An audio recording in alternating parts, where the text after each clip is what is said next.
चीजें ठीक करने वाले होते हैं, उनके पास ही होता है मीटर, दोनों इलेक्ट्रोड उनमें पकड़े हुए होते हैं, किधर लगाते हैं किधर लगाते हैं, उससे देखते हैं करंट पास हो रही है नहीं हो रही है।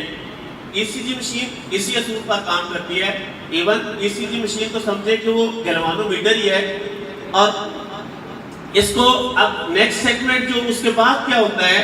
एक सेल्फ एक्टिविटी हमने तय की थी। अब हम ऐसा करते हैं कि दिल जो है उसमें से मायोकार्डियम का एक टुकड़ा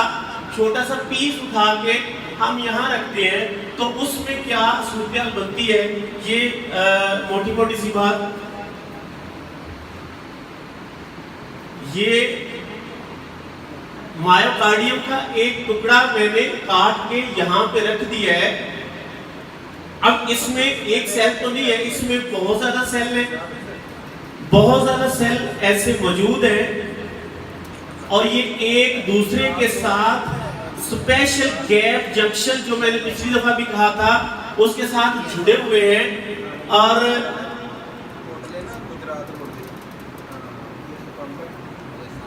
हमने ये तय किया था कि जब डीपोलराइजेशन होती है तो क्या होता है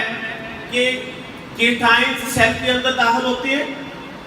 और वही केटाइन्स जो है वो एक सेल से आगे दूसरे सेल में तीसरे सेल में जाते हैं और वहां पे